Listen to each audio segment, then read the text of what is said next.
My name is, all right, now it's recording. Good evening. My name is Paul. Welcome to April 9th. Today we're going to be doing an introduction to trip planning. Past couple of weeks, we have progressed incrementally from Bordentown through the Delaware River down towards the Delaware Memorial Bridge. And we've talked about quite a bit of things between the two destinations, and we've covered a lot. Today we were supposed to be talking about different tributaries, but we've covered all those areas during the previous weeks. So why repeat ourselves? Let's cover something that we haven't covered before, and I don't want to get ahead of ourselves and cover something I'm supposed to be covering on Monday today. So let's talk about some trip planning today. Before we do get started, though, I have to mention that I am doing this in partnership with John Anderson, Happy Captain's Boating Instruction, and Sea Scout Ship 117. So quick housekeeping things here. First up is please refrain from using profanity and try to not talk negatively about different objects or different locations. It's really difficult to go back and edit some of these things out. So if you can keep that to a minimum, that would be great. Also, try to keep your camera off. This is going to be an interactive conversation. We're going to be interacting this evening, so you may be bringing your camera on, you may be bringing it off. Just try not to leave it on the entire time, because it could get distracting. Same thing with your microphone. If you have a comment to say, or maybe you're going to answer questions, or you're going to help along throughout the session, feel free to unmute yourself at that time. Or if you have to ask a question, you can press the three buttons at the bottom and then press the raise the hand button. And I'll try to get all the questions as they come up. All right, so what are some things you need to know to plan the trip? There's some things right off the bat here that we need to know, right? So we need to know some boat details, all right? Like, what is our boat's cruising speed? There's a couple different cruising speeds out there, right? So there's a most efficient cruising speed, and then there's a lot of people just like to get out there and throw the pedal to the metal and go as fast as they possibly can. But when they do that, they suddenly realize that their fuel tank, they can just watch their gas gauge disappear really fast. So then comes the next question is, hey, what is the range of our boat? How far can we get on that gas tank? Another question is, what is the draft of our boat? So I got a paper here, and I got my pen.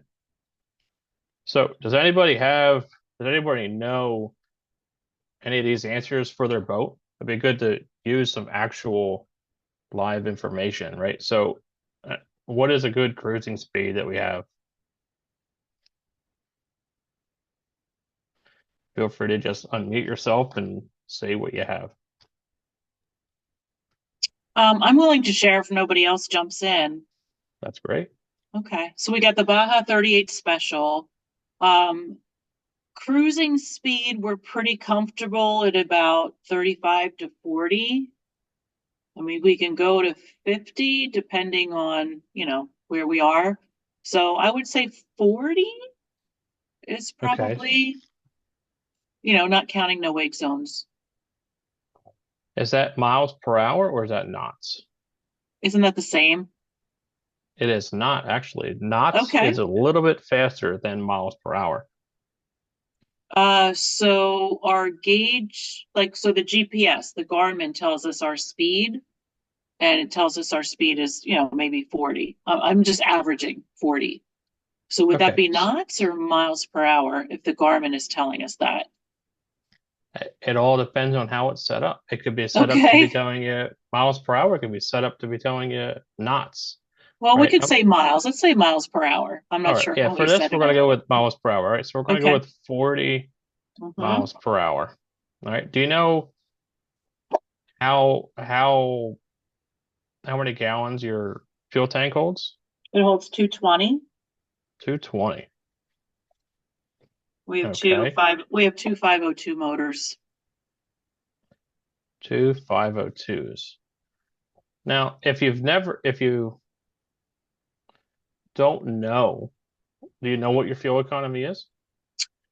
So we haven't really been able to truly calculate that on our own, but just Okay. looking at, the specs on the boat, what did we calculate recently? It was about 26 to 30 gallons per hour. Do you have a better solution to figure that? Because that would be awesome because we've been trying to figure that out. Okay. So a 502, Mm-hmm. is it the mag or the regular one? Is it a normal one I think probably the or the high end? normal one. Mag doesn't sound Okay. familiar, but doesn't mean it's not. Okay. Um, it normally runs about 31 gallons per hour Okay. right here. Okay. All That's right. We we can are click on it and we coming can to. see. Okay. Paul, do you think that's per motor? I would say, sorry to jump in because you didn't ask me, but I would say that's the total between the two Between the two? motors because I think we saw that it was like, I don't know, 13 to 15 per motor. So I think that's the total for the two. Yeah, because I think right there it says two times. Right. So I believe that's the total because we've been Googling this a lot and trying to figure it out. So I think 31 gallons per hour is for both motors together. But that's an excellent Okay. question.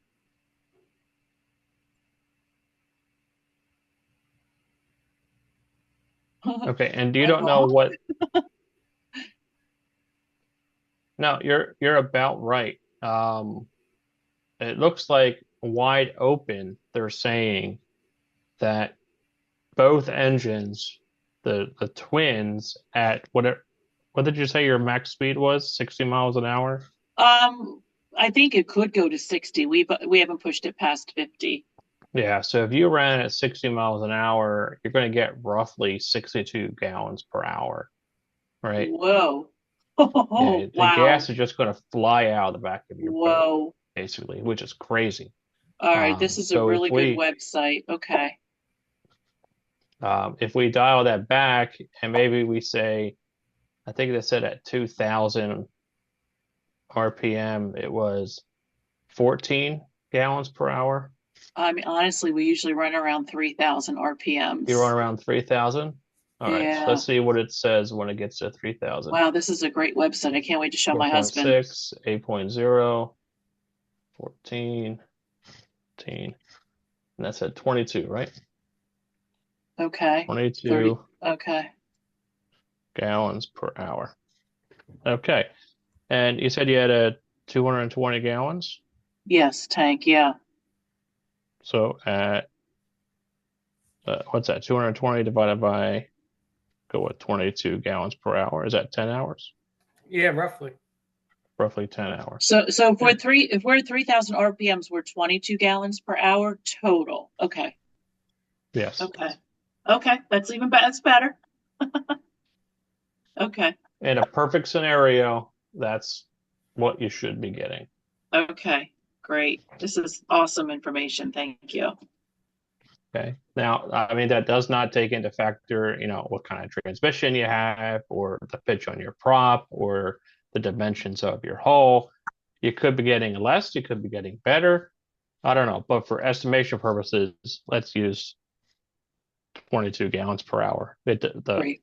The math is nice and clean because we got 40 miles an hour, 40 miles an hour, a 220 gallon tank, 22 gallons per hour.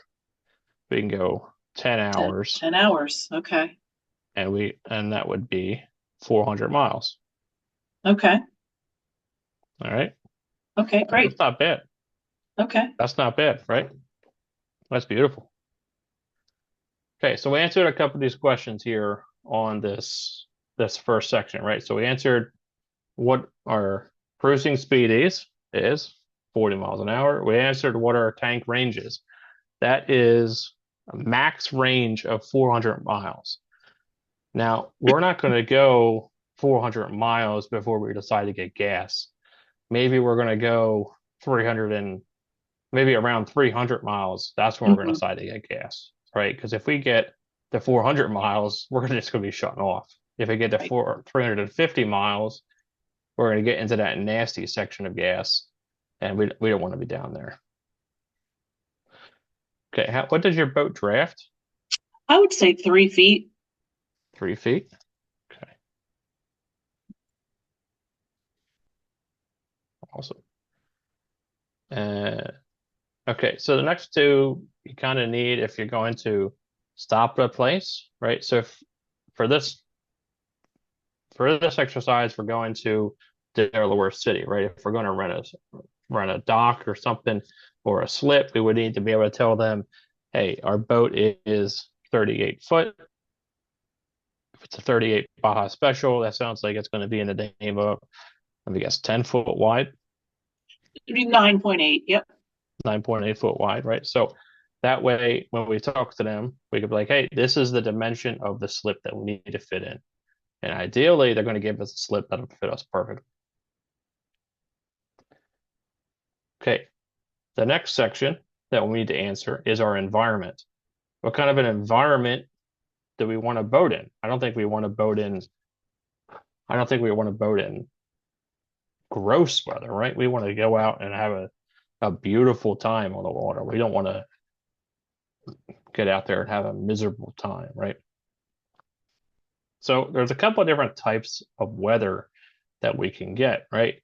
There's landlubber weather, and that is, hey, what's it doing outside? Let me go on the Weather Channel or turn the TV on or turn on the iWeather app on our iPhone, and it's going to say, what's it going to say? It's going to say actually, if you look at the bottom left of the screen, it says it's 47 degrees and sunny. I think I can annotate this, maybe down here, right? That says 47 degrees and sunny. We can't make any decisions on that at all if we wanted to, right? That's not going to be fun at all. I mean, it sounds great, but is that useful? I don't know. What is the wind doing? What is anything doing? Let's see if I can.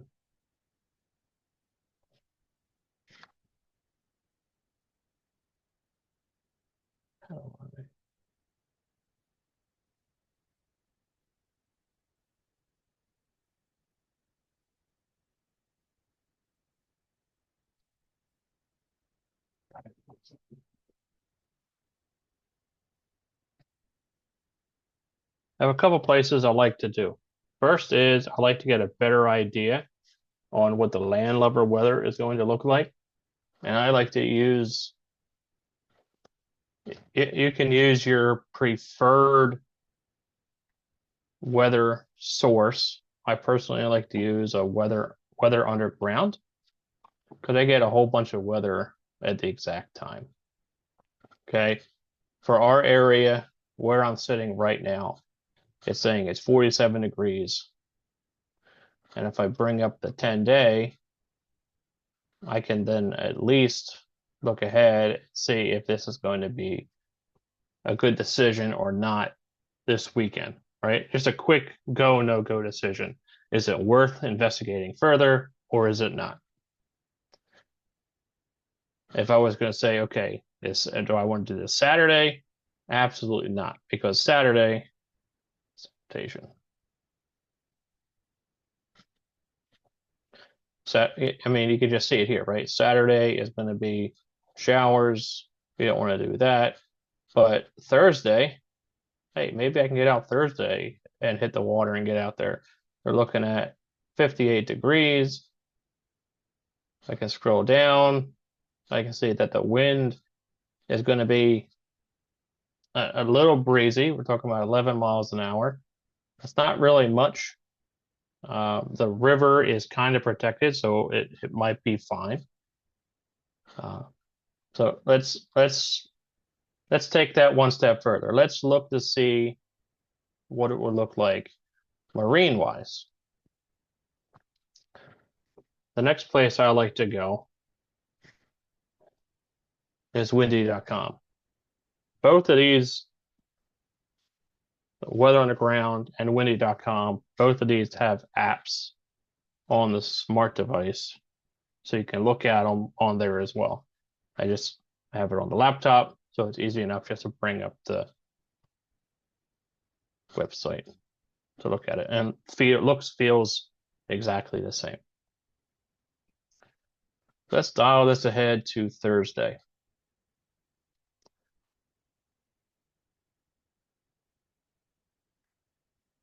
Okay, can everyone see the river, right? We can see how it snakes through here.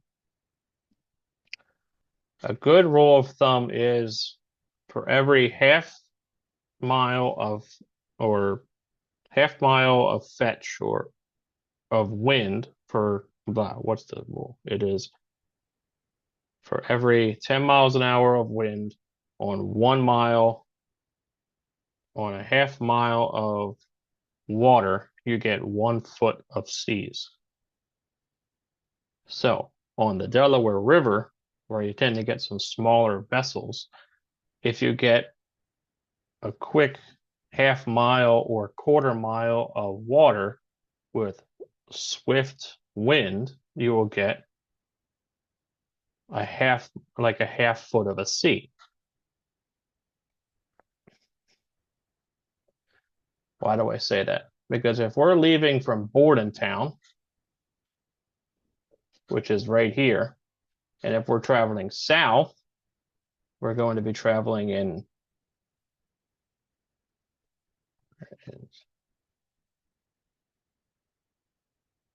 we're going in this direction. We want to know what we're going to be looking at, okay, what we're going to be seeing. But right now, it looks like a go for me.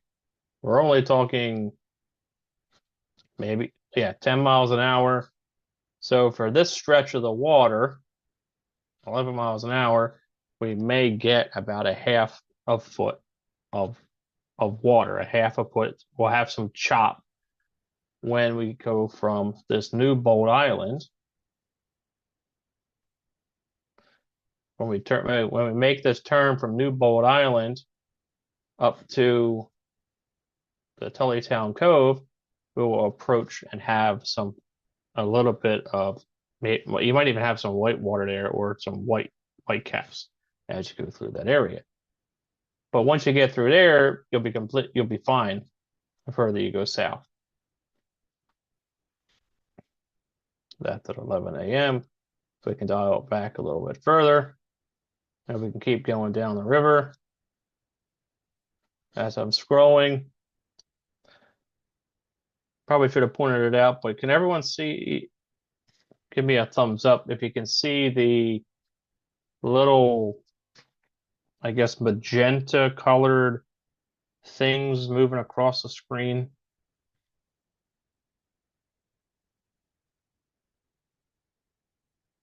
Okay, the magenta flags, if you will, is the direction that the wind is going. So I'm seeing a visual indication as to where the wind is going and how strong it is.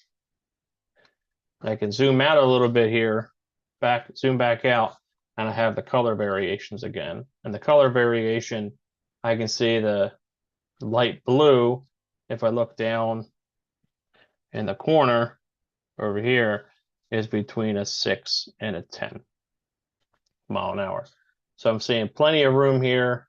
I'm not seeing any real issue until maybe when I get to Wilmington, because now the river gets a whole lot wider, and the wind's going to be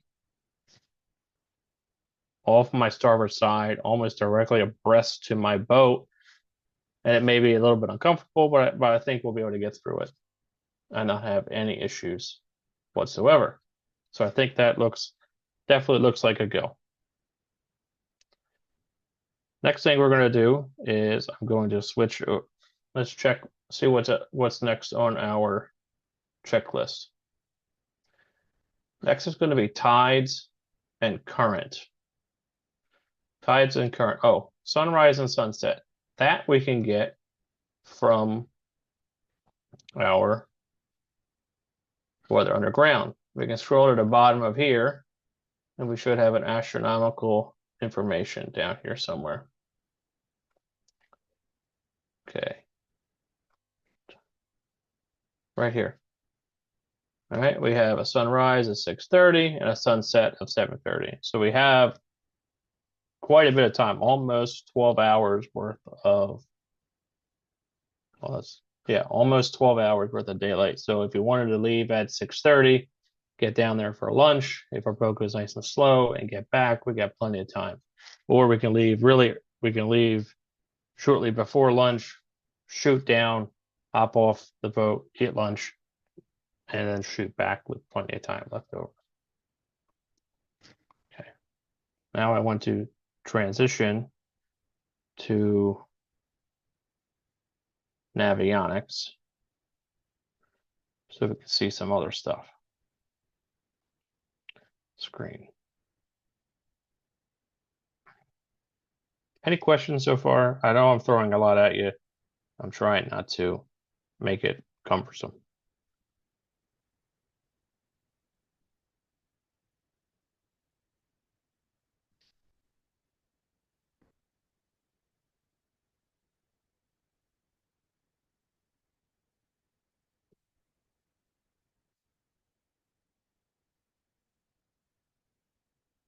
Ed, Bill, if I miss anything, please let me know. If anyone's curious where I am, the little red arrow is going to show you exactly where I am right now. Okay, now let's talk about tides and currents.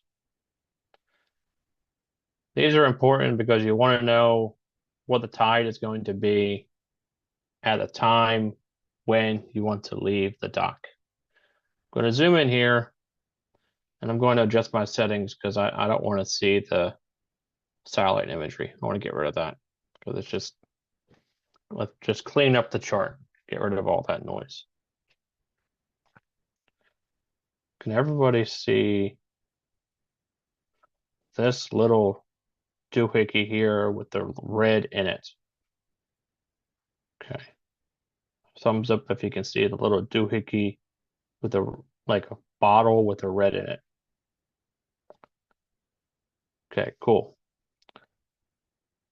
Now, that is your tidal gauge.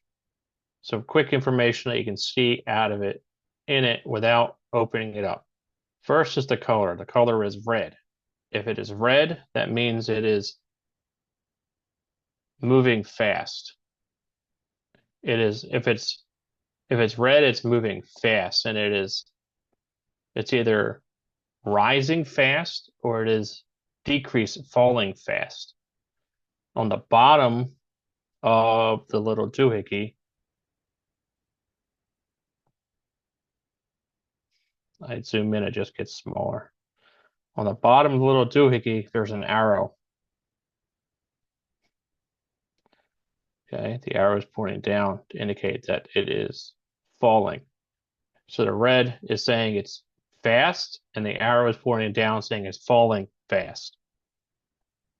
That's real time telling you what it's doing.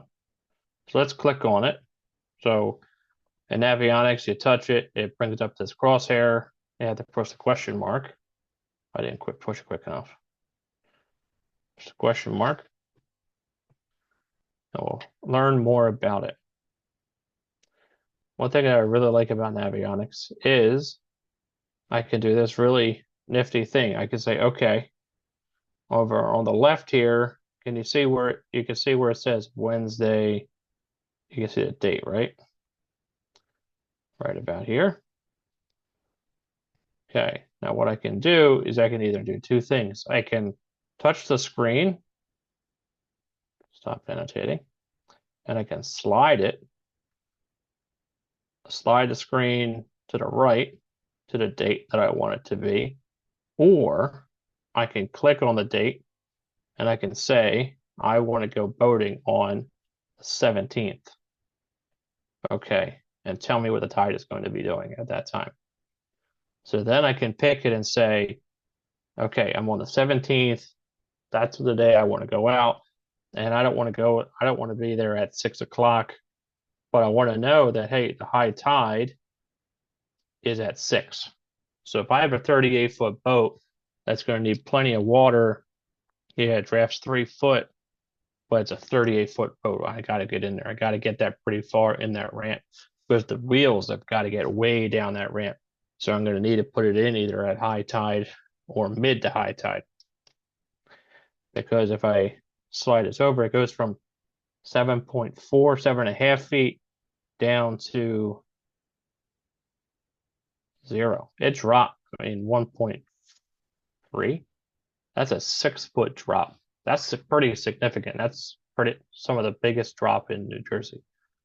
Okay, so if I want to get that 38-footer in the water, I don't want to touch that ramp.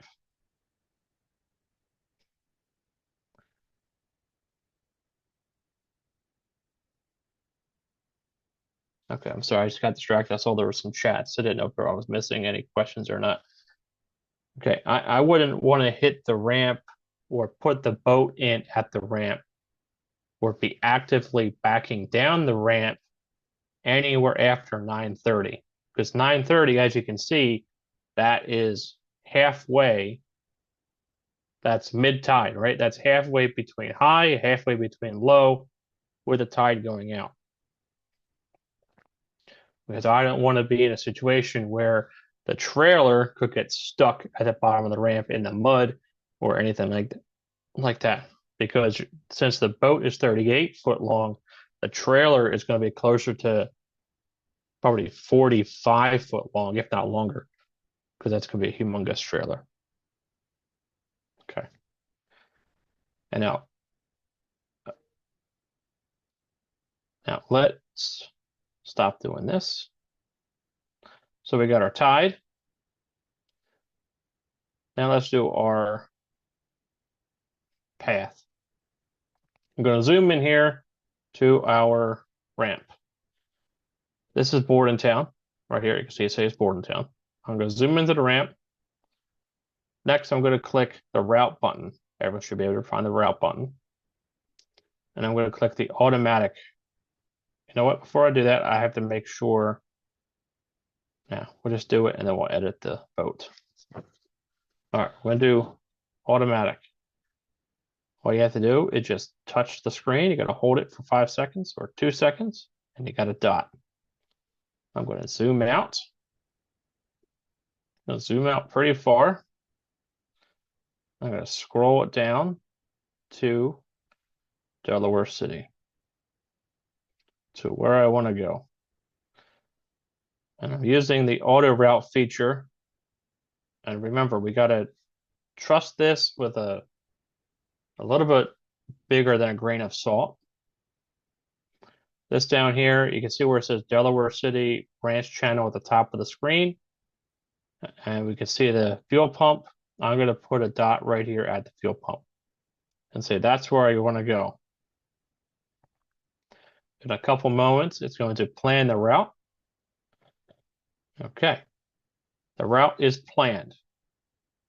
Now that it's planned, I'm going to go in, I'm going to adjust my boat settings.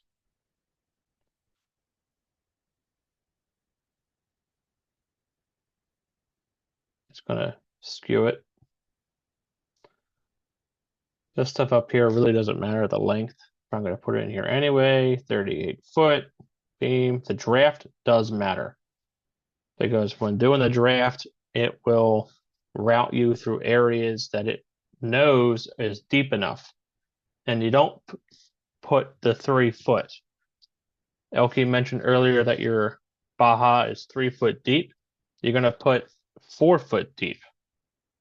All right, or 4.5 foot deep.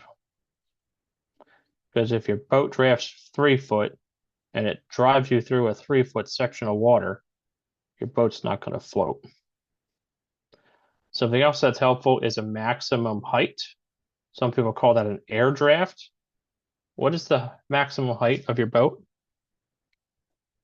That we have not quite calculated. It's I would say we do have a bimini. I would say, I don't know, 8 foot. 8 foot? Okay. Mm-hmm.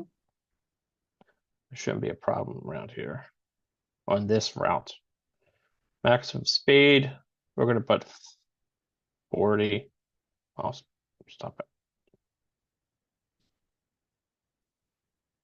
40.0 miles per hour. Fuel consumption earlier we determined was 22 gallons per hour.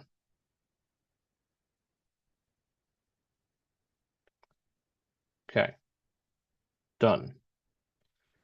And now this is going to recompute.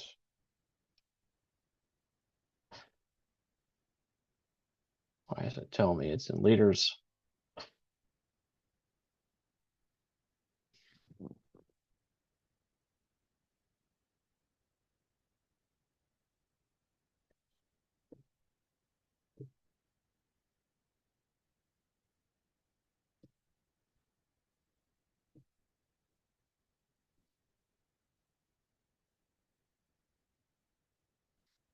Okay, it's telling me we'll just have to do some quick math to fix this. So it's saying it's 59.6 nautical miles.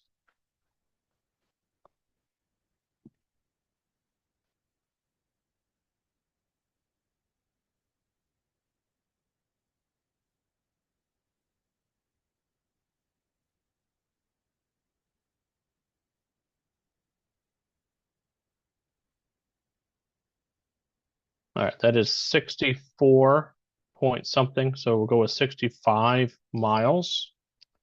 It also says 142.8 liters.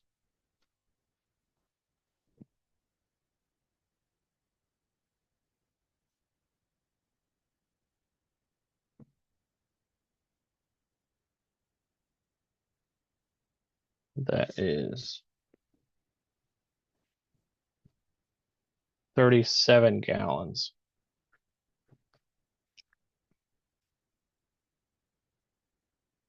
So I think we can make that, right?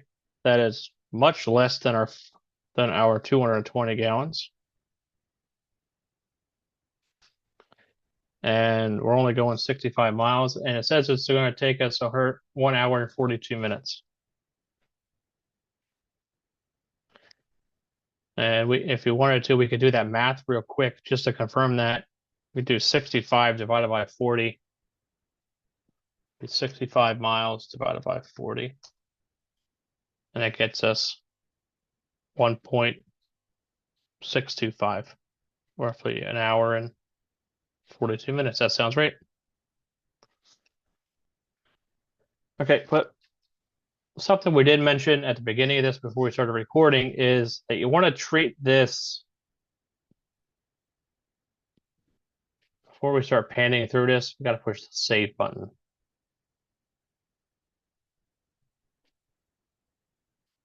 Did I push save or something else?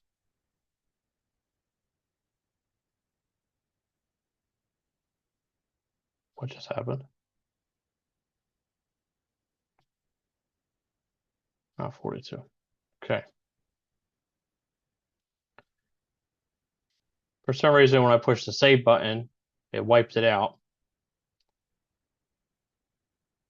Stop. If for some reason your route just disappears and you did not delete it, you can go into Route, My Routes Archive, and you can find the route that you created.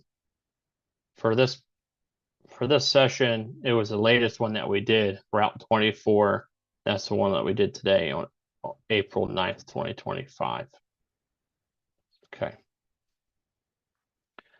And now what you do is you just kind of pan through it. You zoom in and just make sure that you're not going to run over anything kind of crazy.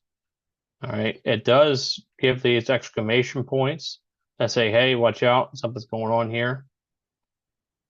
And this here, we have bridges. This looks good. If I pan too fast, let me know.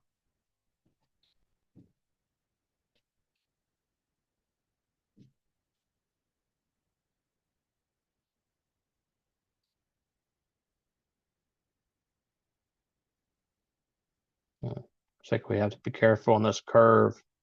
If we follow this to the T, we have to be careful on this curve because it could have you running into a buoy.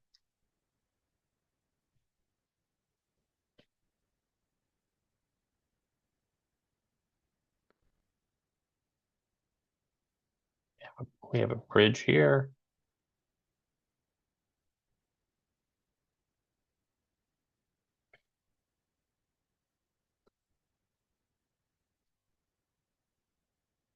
It has us sliding around Burlington Island. Still going south.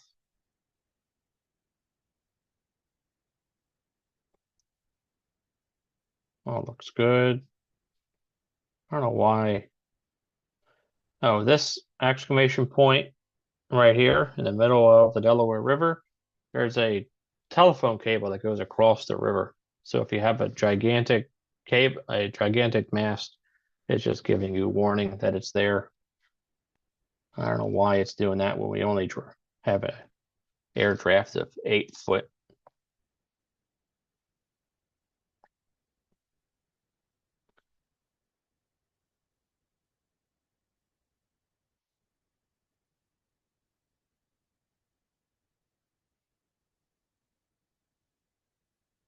All right, I'm not going to pan the entire thing, but this is what you just want to do. You want to just kind of walk it, make sure it's not going to do anything crazy. And then once you do, and once you are ready to go, for me, I just take this tablet with me. I reorient the boat so they're on the bottom left of the screen. Over here, you have this arrow to change your view of it. It zooms out. It finds you. It'll change your perspective. You can put it to, I personally, I like it having it as boat up. All right, so that means the front of the boat is my 12 o'clock or my north. So when I'm driving the boat, it'll be just like I'm driving the car. And then I could just follow the magenta line down to where I'm going. And since I'm not over top of the magenta line, it doesn't help if I do that. And then if you hit the start button, it will then track your time on it. Okay, up at the top, this gray box popped up. Tap on data to get more details. That's what I just did. Now it tells you how fast we are moving, the average speed that we have traveled between our here and our destination, the max speed that we have traveled on our trip, the course over ground, the magnetic, it's like a compass course that we are traveling, the distance between here, the distance that we have traveled, and the amount of time that we have been traveling for. We can edit that. We can edit this. Oh, stop. Back up.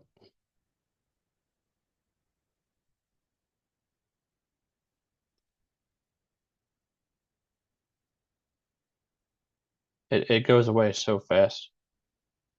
Details.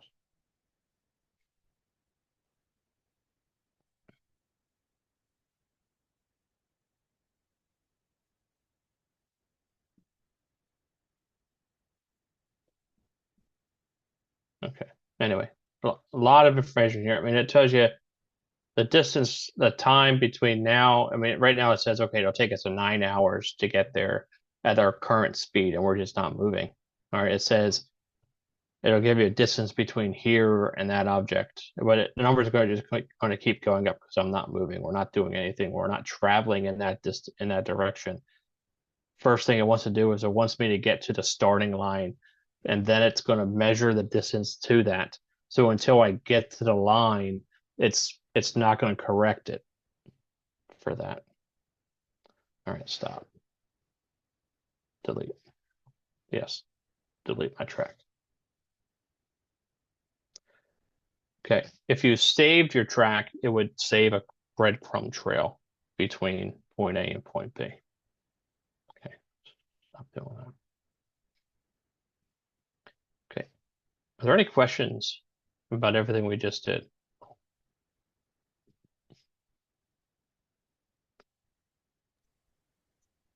That's great information, Paul. Thank you. Does the Navionics actually integrate with the Garmin, or would you use your tablet or your phone to use the Navionics as you're navigating? You can do this on your. I don't know what Garmin you have, but you should be able to do this on your GPS. And Okay. when I do deliveries, or if I'm out on customers' boats, or if I'm on the pontoon boat that does not have charting software, I do bring this tablet with me and just use this. So there should be a way for Navionics to talk to our Garmin. So we'll have to investigate that. Okay. That's what we've been trying to figure out. Yeah. There are sometimes. Ed, have you ever done the SD card thing and downloaded the? There's a way to do it. I've never done it. No, my the unit I have now is Wi-Fi enabled, so I'm able to just download updates when it's at the dock, and it's almost exactly like this with the routing features and all. It's a touch screen, so that makes it very much like a tablet. Yeah. Paul, That's great. Are you using? Was, if you needed to move your magenta line, you can kind of touch it and drag it to correct your course that you want. That's a good comment. Yes. So if there was something wrong, route, edit, stop. Let's bring this back up.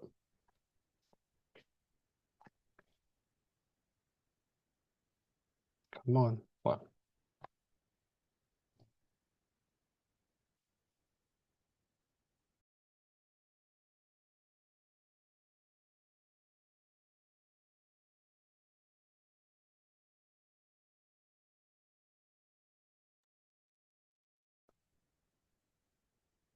Sorry, I had to mute myself because I had a cough. All right, bring this route back up.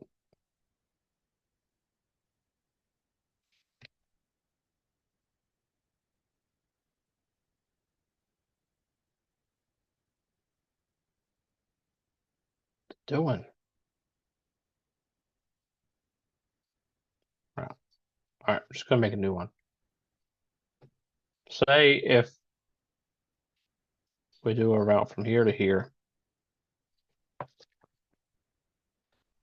and after we zoom in on this, and we see that, hey, we don't like it. Maybe we want to go around the bottom of this sandbar. Okay, you can just touch on here and it'll create another spot. And then after you do that, you can grab it and move it and drop it. Then you can do another one on the other side. Sorry, it's touchy.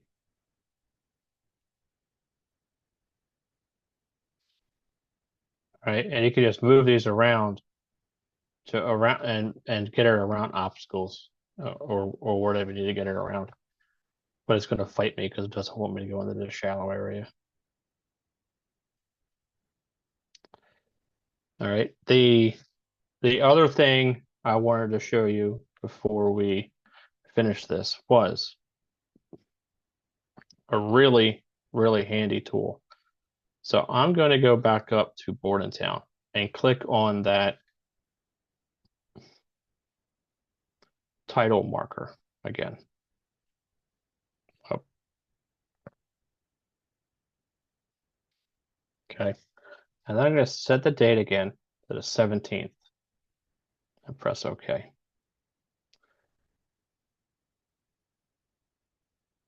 What this does is absolutely amazing. Okay, because now if I zoom out and I scroll down to anywhere in the world, or I scroll down to Delaware City, it will show me what the tide is at that exact same time. Okay, so if I wanted to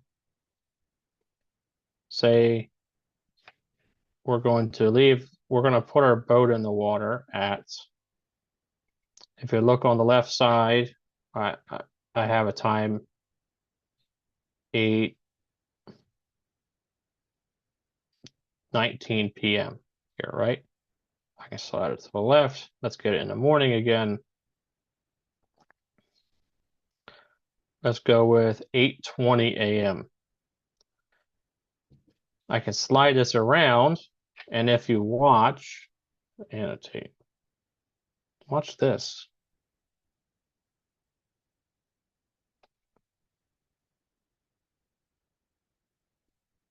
All right, see it changes.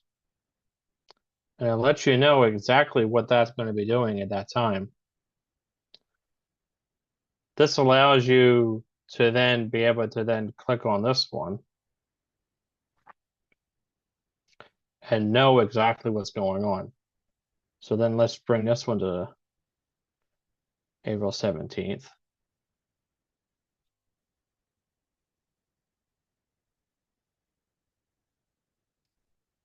Okay, and we're going to know exactly when it is. So it's going to take us, what we said, an hour and 45 minutes to get there. Maybe we want to get there for lunch. Okay, if we want to get there for lunch, maybe we want to be coming in here for, what do we want to get in here? Lunch, call it lunch noon at 12 o'clock. At 12 o'clock, tide is going to be coming in.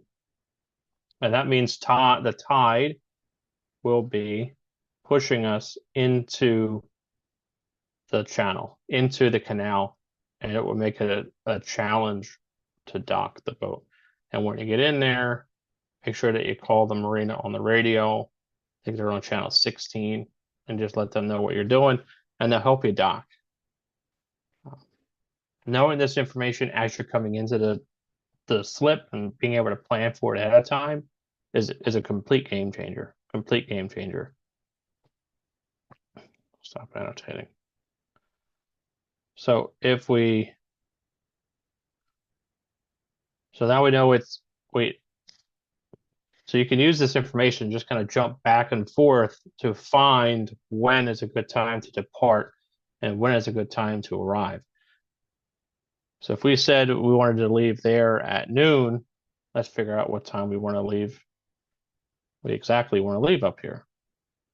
We can just kind of scroll all the way back to Bordentown and zoom in.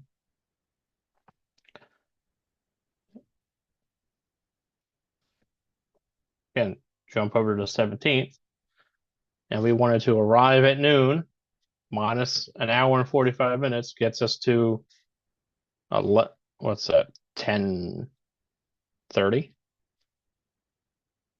All right, 10:30. Be at the dock at 10:30. At the dock at the ramp at 10:30 is, that's wrong time. Over here. That is flirting with low tide. You can see that, right?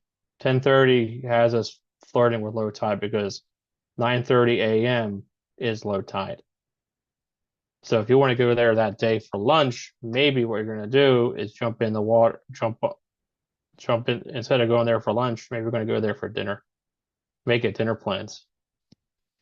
All right, and drop the boat in the water. You can drop it there at noon, and then you can get there at 2 o'clock, 2:30. Right? Eat some food, have a late lunch. 2 hours, maybe. Wrap that up. Drop it in at noon, plus 2 hours. Anyway, you get what I'm saying, right? So you got to really be able to jump back and forth, look at the tides to plan it out out well, because you don't want to show up to the boating ramp up here in Bordentown at either end of your planned event at low tide. I know I just kind of tripped over myself trying to explain that, but I hope that made sense to somebody, anybody. Paul, that's a feature I did not know about, being able to check the tides that way on the Navionics. Yeah. It's huge. I use it quite a bit when I do deliveries, and it also changes the current decals, so you can time your arrivals into inlets to the minute to get that favorable current on your keel, on your stern.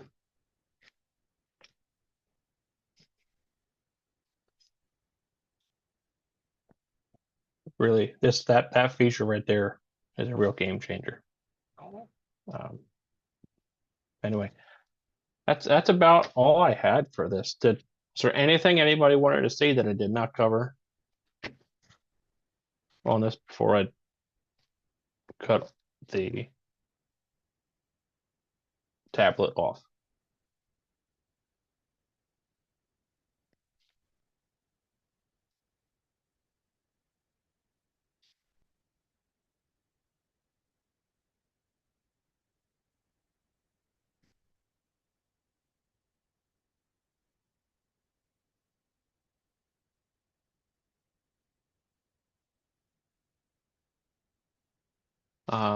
Okay, some other things that we did not talk about though. We didn't talk about the ramp. I mean, you got some other constraints here. The ramp cost, operating times. What time does a ramp open? What time does it close? Fuel stops. We have plenty of fuel to get there and back, but if you have to stop for fuel, where are you stopping for gas? What time does that dock open and close? You got to be able to time that appropriately. Um, and the destination, what time does that open and what time does that close? Again, this is just the an intro to it. If anybody wanted to go for more details, we can. And I can maybe cover another session of it. Maybe what I'll do in the future is I'll catch up, do another one of these. I'll catch up and I'll do another one of these at the shore, and we'll do a string of the shore, and we'll cover some of those details. But yeah.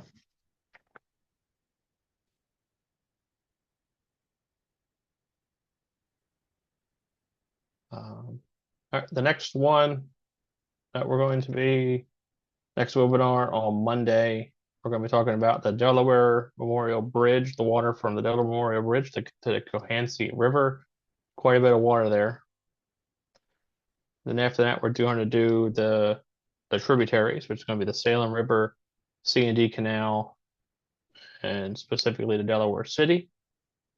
And just going to keep moving down. It looks like we're going to be touching the Jersey Shore at the end of April, and we'll start working our way up.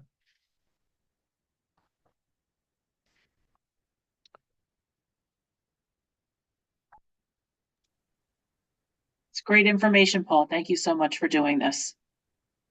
You're welcome.